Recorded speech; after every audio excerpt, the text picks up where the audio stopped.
L'opinion populaire. On voyait que les Américains devaient marcher sur leur fierté et leurs principes. Une liberté de penser. Mais il le fait d'une façon particulièrement grossière et maladroite. Une force internationale. Et même, on va plus loin. Luc La Liberté. Luc, je te pose une question sérieusement. Je la pose sérieusement. Est-ce qu'il y a quelque chose dans la Constitution qui permet de destituer un président qui est considéré comme inapte à diriger le pays à cause de problèmes mentaux? Est-ce qu'il y a quelque chose? Oui. La réponse, oui. 2, c'est complexe. On a voté, après le décès de John F. Kennedy, on a senti le besoin de l'assassinat de John F. Kennedy. On a senti le besoin d'ajouter une procédure à la Constitution américaine. Donc, c'est le 25e amendement. Que fait-on si le président n'est pas en mesure de servir, de remplir ses fonctions? Donc, c'est là où on a officialisé, parce que c'était pas écrit nulle part, que le vice-président devenait président. Mais on a ajouté un certain nombre de mesures aussi quand on lit le 25e amendement. Et une de ces mesures, donc, c'est de suspendre temporairement le pouvoir du président. Par exemple, il va subir, c'est arrivé, je pense, écoute, à Joe Biden, colonoscopie, il est endormi, il est sous sédation. Les gens l'oublient, hein? Kamala Harris a été pendant une très courte période présidente des États-Unis. Donc, un président est opéré, un président a une procédure médicale qui demande à ce qu'on l'endorme ou à ce qu'on l'engourdisse, appelons ça comme ça. Il peut lui aviser, avertir à l'avance pour dire, pendant ce temps-là, le vice-président ou la vice-présidente va gérer le pays. Et il y a finalement la mesure qui est la réponse à ta question. Ce 25e amendement, il prévoit aussi que si le vice-président et la moitié du cabinet considèrent que le président n'est plus en mesure de remplir ses fonctions, dans ce temps-là, on avertit le Congrès, on avertit la Chambre des représentants et le vice-président devient président. Mais, quand je te dis que c'est complexe et je te donne la réponse complète, le président a le droit de répondre à ça. Il a le droit de dire non, je ne souffre pas de problème, donc je garde mes fonctions.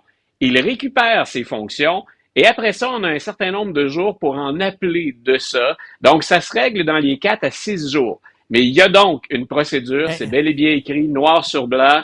C'est possible on y avait pensé pour Joe Biden, on y a pensé pour Donald Trump et ça revient sur le sujet, entre autres avec toi aujourd'hui.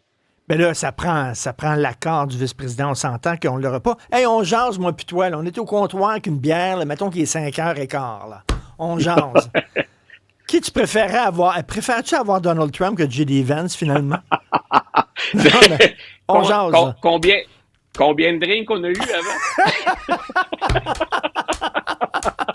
Tu sais, quand on a vu la rencontre avec Zelensky, je me suis dit, je pense que je préfère Trump à J.D. Vance. Voilà, ben tu vois, c'est la raison pour laquelle je te demandais, tu me demandes, il faut vraiment qu'on ait pris plus qu'une bière pour qu'on jase de ça sérieusement. Plus sérieusement, je pense que j'aime mieux, moi aussi, si tu me demandes entre deux mots, c'est le vieil adage, choisissons le moins grave.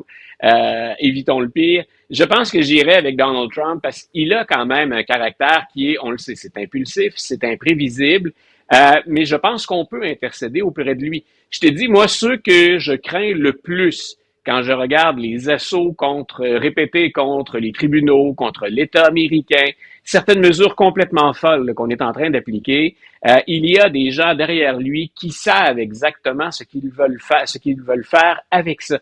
Et aussi absurde que ça puisse paraître, parfois on peut utiliser Donald Trump pour détourner ou retarder les projets d'une équipe qui, elle, sait où elle s'en va. Ce n'est pas toujours le cas, je pense, de Donald Trump, ou en jouant avec la flatterie ou avec la provocation, ça se peut qu'on provoque une réaction spontanée qui va déplaire à son équipe, mais qui finalement, ultimement, pour nous ou pour d'autres partenaires, peut s'avérer plus positive ou moins désastreuse.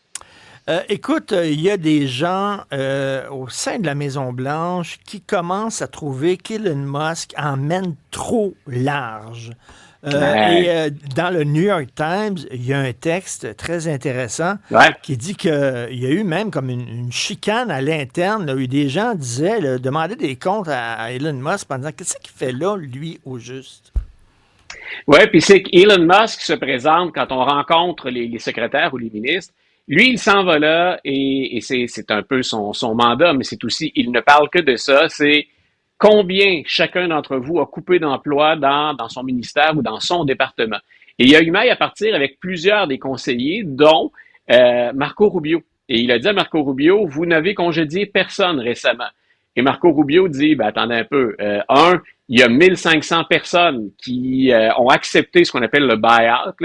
Ils ont accepté de partir tout de suite de la fonction publique en échange de leur plein salaire et des avantages sociaux jusqu'au mois d'août, si ma mémoire est bonne.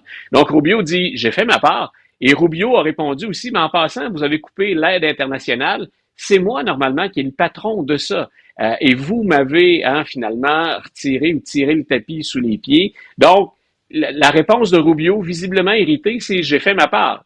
L'aide internationale, vous m'avez enlevé ça. Et il y a 1500 personnes au sein de mon ministère que vous avez envoyées de façon prématurée à la retraite. Mais là, on a bien senti au sein du cabinet, je parle de Marco Rubio, il y en avait beaucoup d'autres. Donald Trump a senti le besoin d'intervenir. C'est là où je dis, est-ce que Donald Trump, parfois, de manière impulsive, spontanée, peut pas faire quelque chose qui vient freiner ou être un contrepoids à l'intérieur de sa propre équipe? Et ce qu'il a dit, écoute, ça ne s'invente pas parce qu'on a dit ça il y a au moins 3 semaines tous les deux. Il dit là, maintenant, c'est le temps de passer à faut réfléchir maintenant avant d'effectuer des coupures. On va utiliser un scalpel maintenant, au lieu de la fameuse tronçonneuse. C'est l'image qu'on associe maintenant à Elon Musk quand il s'est présenté auprès des conservateurs là, avec cette tronçonneuse. Donc, M. Trump a dit, il va falloir maintenant penser avant de couper. Ça me semble déjà un brin tard après 6 semaines que d'en arriver là. Ça aurait dû être dans le plan de match dès le départ.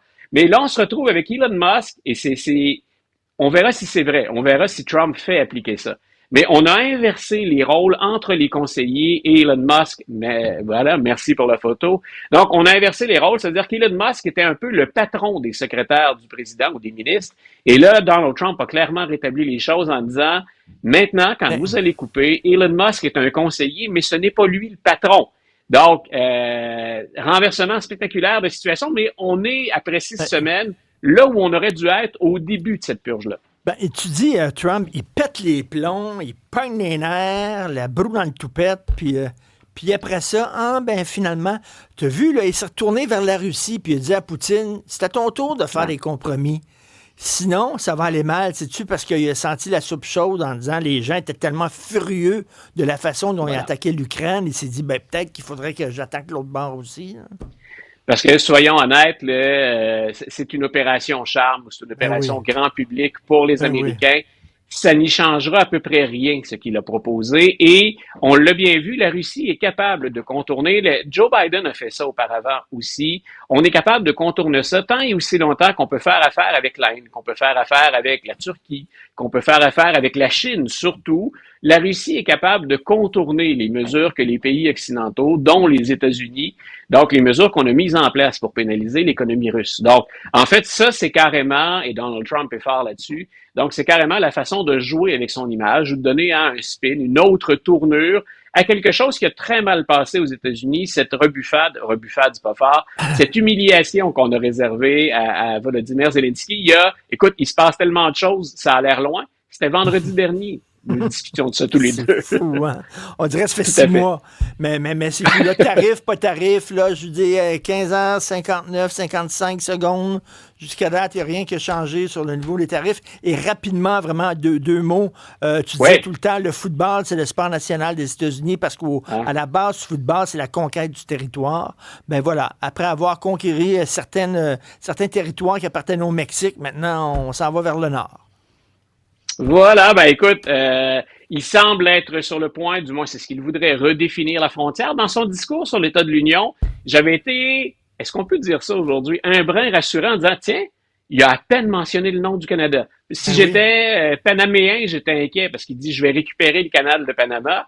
Le Groenland, il leur avait dit très gentiment, on va vous laisser décider de votre sort. C'est quand même gros et c'est fort en café. Mais de l'autre côté, je me disais, tiens, le moins il parle de nous, le mieux on se porte. Et non, là, on est revenu à la charge.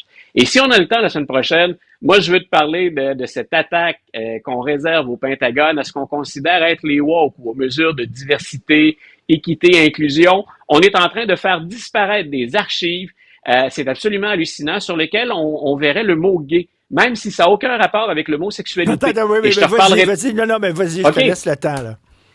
Écoute, une chose qui est... peut-être que les gens se souviennent, quand on largue la première bombe nucléaire à la pour terminer la Deuxième Guerre mondiale, donc sur Hiroshima, le bombardier qui tire ça s'appelle le Enola Gay. Et en fait, Enola Gay, le nom du bombardier, c'est la mère du pilote. Donc, on a donné le nom de la mère à l'avion. Et là, ben, on a demandé au Pentagone enlever tout ce qui a rapport à la diversité. Donc, en fait, on est en train de détruire des archives sur lesquelles il y a le bombardier parce qu'on voit écrit sur le fuselage Enola Gay. Donc, on a poussé ça. J'imagine que ça s'est fait par ordinateur puis qu'on a très, très mal programmé la chose. Mais on est en train d'éliminer, ça ne s'invente pas. On est en train d'éliminer des photos, des archives. C'est majeur, je suis historien. On est en train d'éliminer des archives parce qu'il y a Gay écrit sur l'avion et des héros militaires ou des soldats qui se sont distingués, mais dont le nom de famille est Gay, vont disparaître également des registres. Ben parce qu'on va pas encourager ça, il y a le mot gay là-dedans. Donc, on est dans l'absurde, mais voyons, on est ailleurs. Enola Gay, c'est le nom de l'avion. Là. Il y a même une toune célèbre des années 80 qui s'intitulait Enola Gay. Voilà. Là, on va faire disparaître ce mot-là dans les archives historiques. Parce qu'il y a c'est des photographies. Gay. OK, ça veut dire qu'on peut plus dire Homo sapiens parce qu'il y a Homo dedans? Non, mais... Non, Homo sapiens, ces jours-ci. Non, écoute, Homo sapiens, on a le droit de dire ça, parce qu'il y a non, mais... Et quand on parle d'amateurisme, quand on dit on veut tout simplement marquer des points, parce qu'on sait très bien que le mot woke, on peut s'en servir, puis on peut sanctionner plein de choses, parce que le mot woke, on l'applique partout maintenant. Ça existe réellement en passant, puis j'ai déjà dit, je trouve ça désagréable, parce que certains se livrent aussi à la censure de ce côté-là. Mais quand on programme, dites, faites le ménage des archives, entrez-moi ça dans un système ou dans un programme, et que chaque fois qu'il y a le mot gay, on fait disparaître des photos. Comme historien, je trouve ça triste. Comme voisin des Américains, je trouve ça terrible. Mais si je suis un Américain, je me dis, quelle bande d'amateurs auxquels je fais affaire maintenant? Qui dirige le Pentagone? Ça a été ordonné par Donald Trump. Et Pete Hegseth, qui est bien sûr le secrétaire à la Défense maintenant, s'assure de la mise en place de cette procédure. Incroyable. Incroyable. Only in America. Only in America. Ça se peut pas. Alors, notre réalisateur s'appelle Jean-Philippe Leroux. Moi, j'aime pas ça, les roues. Fait qu'on va l'appeler Jean-Philippe Duval, mettons. Tu sais, c'est comme... Ah, c'est quoi cette affaire-là? C'est complètement mais ne le fais pas disparaître. Nous en avons besoin tous les deux. Il faut pas l'effacer des archives. Puis toi, Luc à l'envers, c'est 8. Non, on rentre pas là-dedans, mais tu vas faire disparaître ton... écoute, au moins tant que tu me gardes la liberté. J'adore mon nom de famille. Ces temps-ci aux États-Unis. Je pars pour Boston demain. Je veux que la liberté entre aux États-Unis. Donc, c'est fou. Merci beaucoup. Absolument. Bon séjour à Boston. Salut. Merci. Bye, Richard.